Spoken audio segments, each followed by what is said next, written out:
I received this Trump 2028 sombrero and this stupid fake mustache from one of his biggest supporters. These guys are not screwing around. The rules do not apply to them.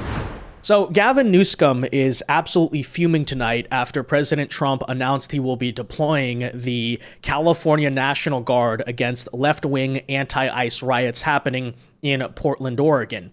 Now, just so you understand, the particular reason Trump is sending the California Guard to Oregon is because a woke federal judge recently ruled that Trump cannot use the Oregon National Guard without the governor's permission. Although, to be more specific, it was not a formal ruling. It's one of these temporary injunctions or restraining orders that we have seen so many times be weaponized as a political tool against the Trump administration. It is basically a cheap tactic to stall, delay, or run out the clock on Trump's presidency, which is exactly why I gotta say I really like the administration's response to that, which is basically saying to our judiciary, if you want to play stupid games, then we can play stupid games too, right? Because, Mr. Judge, you may have said I can't use the Oregon National Guard, but you never said California. And then you can play hot potato with it. If they strike down California, okay. You never said Arizona. You never did Texas. And then you can essentially run out the clock on our rogue, pro-insurrectionist, anti-American judiciary, which is really smart given that's exactly what they're trying to do to you. But nonetheless, here you have it. And by the way, I would just like to point out the context of the situation. I want people to understand the moment that we're in. And we've talked about it time and time again. Go watch all of our videos on Portland if you want the full understanding of this. But just to briefly recap, we are not just dealing with a situation in Portland where there's some civil unrest or rioting in the streets. We're dealing with a situation where the local government that runs from the Portland City Council, who openly has Antifa members sitting on it, by the way, to the police department, to the mayor, and all the way up to the governor of Oregon, where they're actively running a police and law enforcement policy of harboring and shielding Antifa rioters.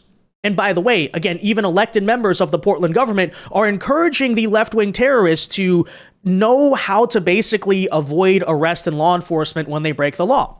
So it's not a stretch, it's actually a completely accurate statement to say that the Portland and Oregon government are sponsoring left-wing violence against the federal government and against ICE agents. And as I keep on saying, what is the vocabulary term when a local government is sponsoring violence against the federal government? That is an insurrection.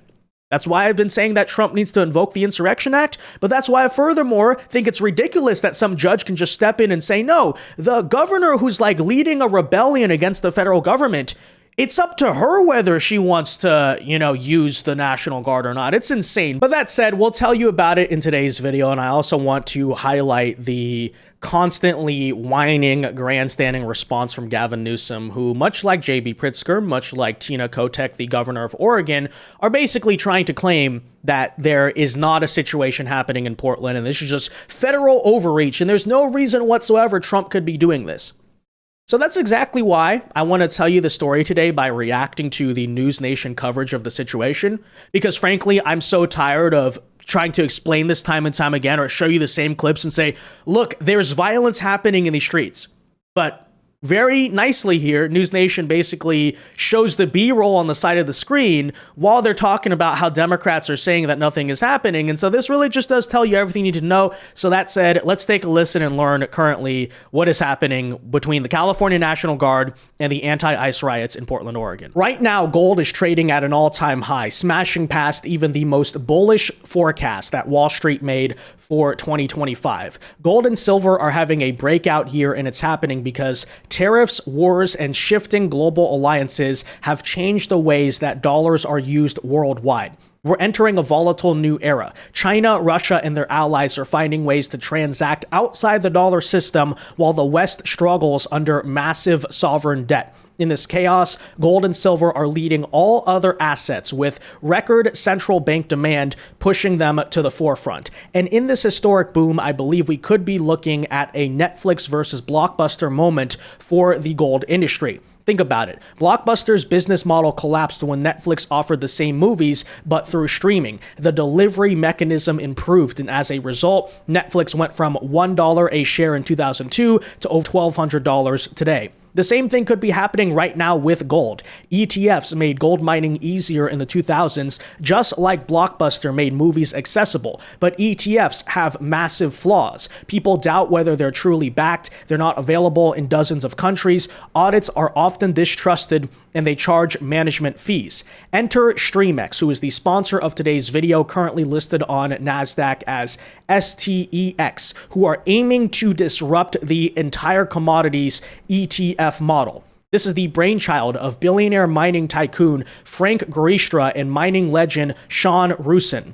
Gristra has already taken a $90 million position in StreamX, owning 17 million shares, and the co-founders, they each own 21 million shares themselves, over $100 million in worth, so they all have serious skin in the game. But here's what makes StreamX different. It's fully backed, vaulted, audited, and verified. It will launch the world's first yield-bearing gold product, meaning for the first time, investors can actually get paid to own gold. It's built on blockchain with tokens issued on Solana and Coinbase, bringing 24/7 global access to gold ownership. The company has further secured up to $1.1 billion in funding through a mix of equity, convertible debentures, and a line of credit led by Cantor Fitzgerald, the company that was formerly run by our Secretary of Commerce, Howard Lutnick, and this funding will allow the company to draw upon and purchase physical gold back to their products, as well as likely add to their own balance sheet. The vision is simple: launch yield-bearing gold, expand silver and other commodities,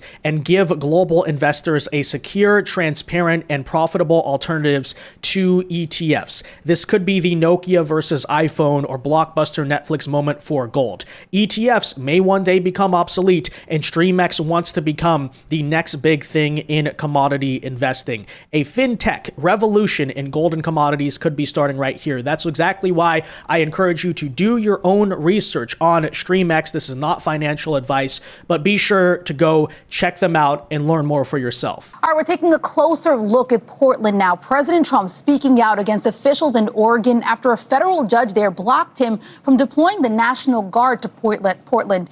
Hundreds of people have been protesting at an ICE facility there. Both state and city officials sued last week after Trump promised to send 200 troops to Portland. NewsNation's Marcus Espinoza has been...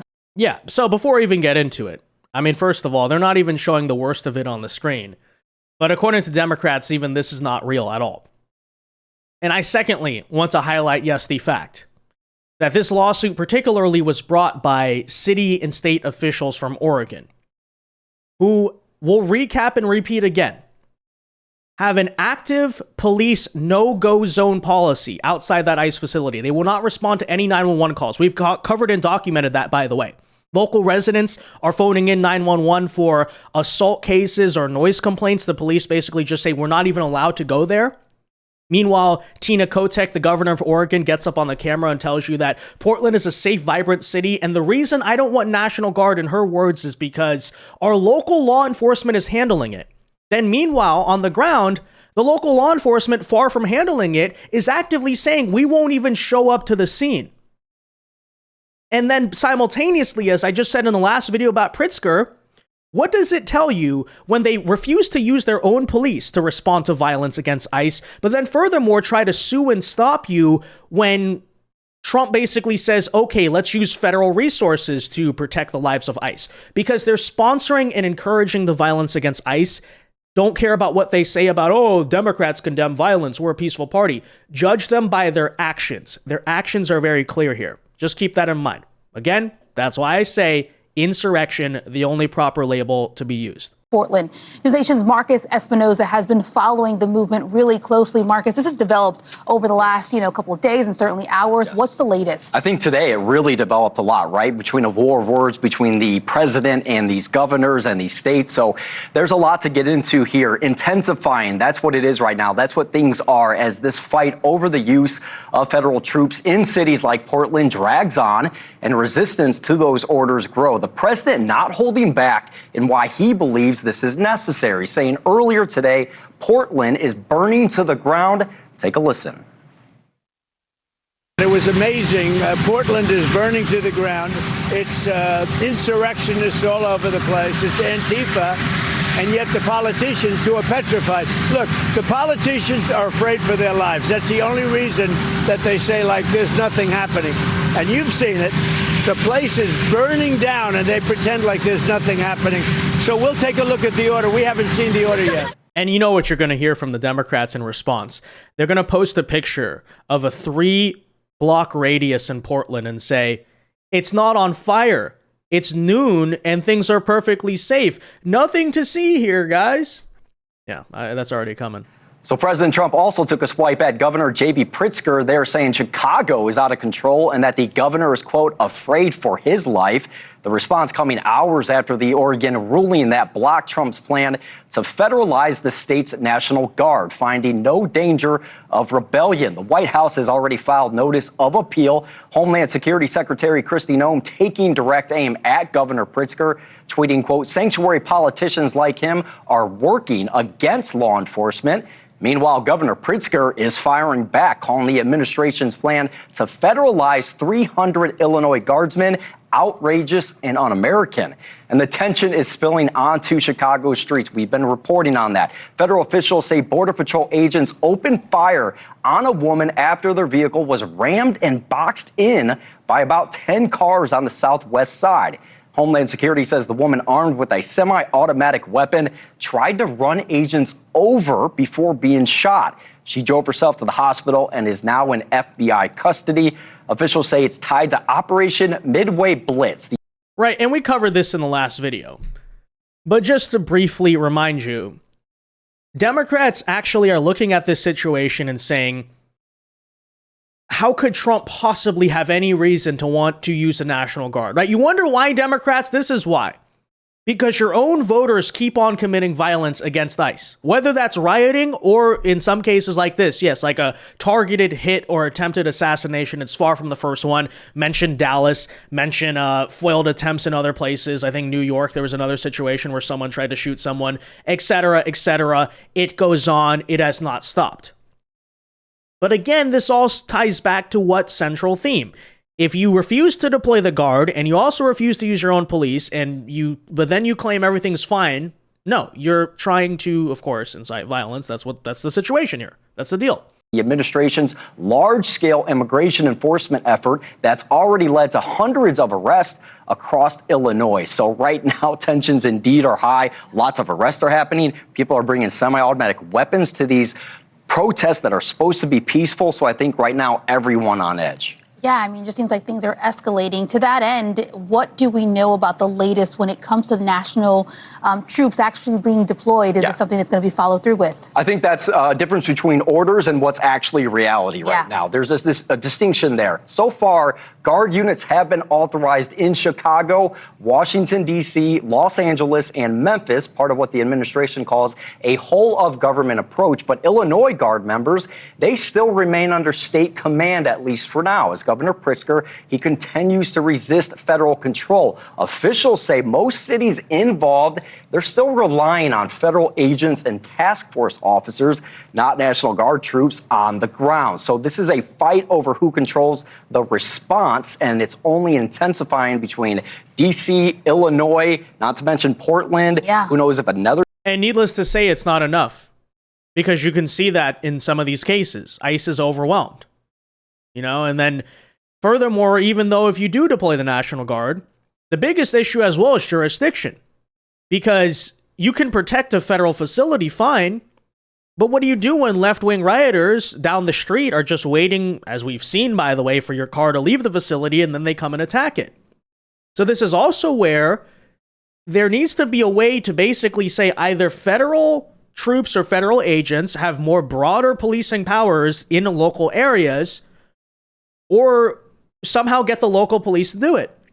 Which is exactly why I've been saying, again, like maybe you got to consider that old Insurrection Act that was talked about back in 2020, because like I would prefer to keep it off the table, sure, but we're now in a pretty desperate situation, I would argue, where the leaders in, say, Portland and Chicago, at least currently right now, are just openly doing this, right? They're openly sponsoring the violence. The violence is getting worse. The situation is getting more and more out of hand.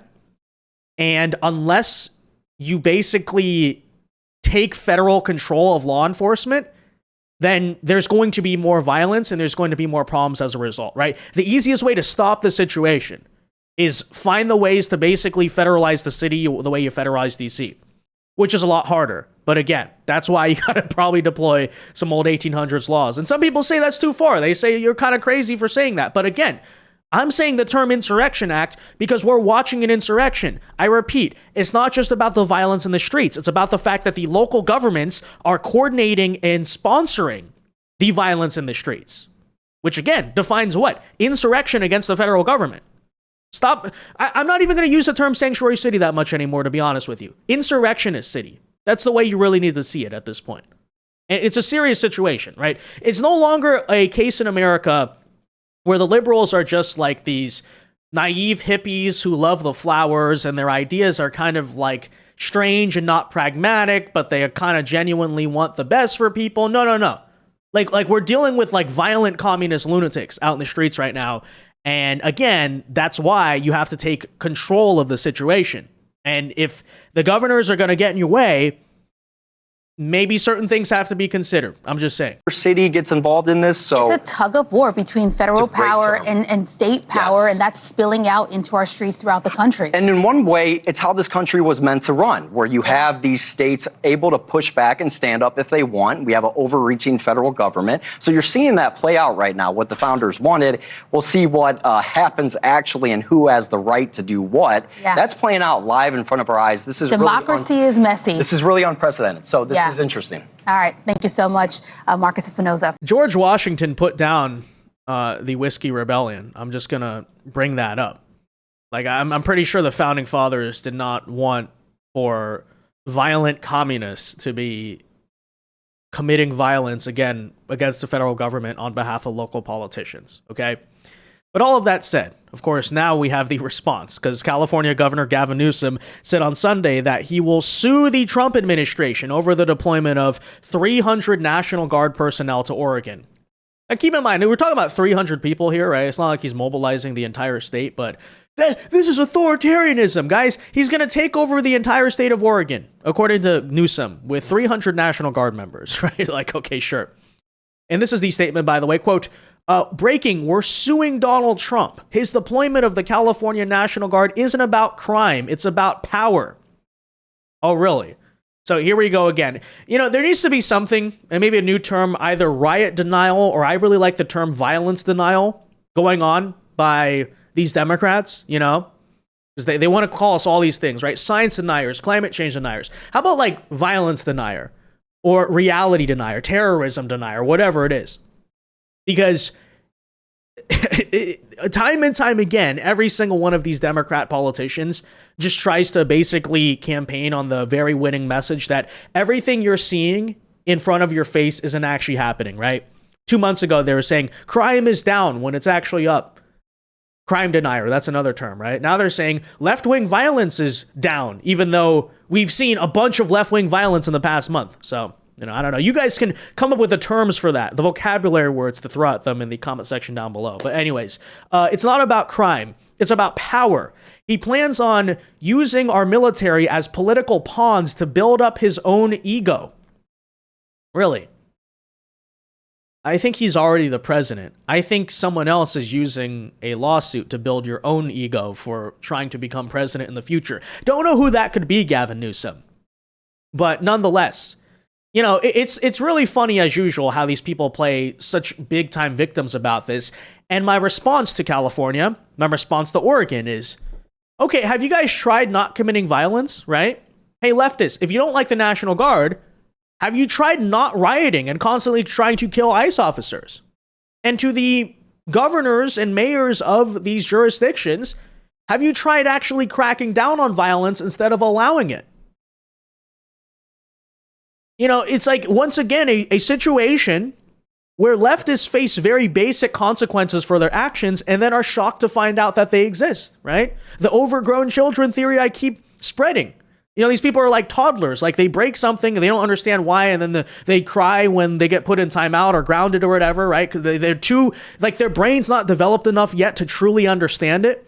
That's what we're dealing with. Overgrown toddlers controlling the entire Democrat Party. But anyways, he goes on to say, it's appalling, it's un-American, and it must stop. un-American, guys, to, stop people from committing violence, apparently. Okay. So essentially, though, guys, there you have it, right? In response to a federal court order that blocked his attempt to federalize the Oregon National Guard, President Trump is deploying 300 National Guard personnel into Oregon. They're on their way now, said Gavin Newsom in a statement. This is a breathtaking abuse of the law and power. The Trump administration is unapologetically blah, blah, blah, blah, blah, yap, yap, yap, yap, yap, attacking the rule of law and attacking the rule of law, by the way. The rule of law, guys. So, don't you know? Free speech is when you throw Molotov cocktails into an Arby's, according to Democrats. Rule of law is when violent criminals shoot ICE agents and then get away with it, right? That's what it looks like. Peaceful protest is when you're assaulting and punching people, Everything is an upside-down world for these lunatics. And putting into action their dangerous words, ignoring court orders and treating judges, even those appointed by the president himself, as political opponents. Yeah, except we didn't ignore the court order. You said you can't use the Oregon National Guard, Mr. Judge. You never said the California one, right? Anyways, Oregon Attorney General Dan Rayfield wrote on X that Trump is hell-bent on deploying the military to U.S. cities absent facts or authority to do so. Quote, "It is up to us and the courts to hold him accountable. That's what we intend to do." Now, this is following a common theme I keep seeing, which is leftist belief we have this, fascist fantasy of militarizing our major cities. But let me just point out to people, no right-winger actually wants that, right? Because it's expensive and it's complicated. And, generally you want the military to be used for other things. But that necessity arises when local law enforcement abdicates its own duty, which, despite all of the whining and grandstanding, nobody in the state of Oregon has made an effort to address. Why? Because they endorse what they're doing. Right? We would much prefer a country where you don't have to send the National Guard to stop freaking rioting constantly happening on behalf of Democrats in cities, because we'd prefer that the local government just simply say, you're not going to riot, local police deal with the situation, and when it comes to immigration raids, local police and federal police work in conjunction, in coordination, instead of being at odds with each other. That's the most efficient system. That's the easiest one. We could have that, but guess what? You guys refuse to put down the civil unrest. And I would argue, in a sense, you're probably doing it on purpose, because that way you could call Trump an authoritarian when he comes in and sends the troops. I'm not sure that's a winning strategy, to be honest with you, because, I think a lot of Americans in the center can still tell that you're the one ultimately pushing for the violence and Trump had to kick you around, essentially. But I don't know. When we really break it down, as I so often say, the real base of the Democrat Party is Antifa. Right? They essentially use those radical leftists as their paramilitary organization. In the end, right, the far leftists at least won't be pissed off. They won't turn against the Democrats because, Trump is the one who is the authoritarian. Trump's the one who did it, right? The Democrat politicians can save their own skins from the mob. Maybe that's what's going on. I don't know. But, just all things to consider here. Anyways, a spokesperson for the Pentagon referred questions about deployment to the White House. The White House is calling the lawsuit, quote, political theater, with spokesperson Abigail Jackson saying Trump exercised his lawful authority and accused Newsom of siding with violent criminals destroying Portland, which he absolutely is, ladies and gentlemen. But that said, guys, there you have it. Let me know your thoughts on this in the comment section down below. Be sure to leave a like on this video, subscribe to the channel if you are new, and until next time, God bless and peace.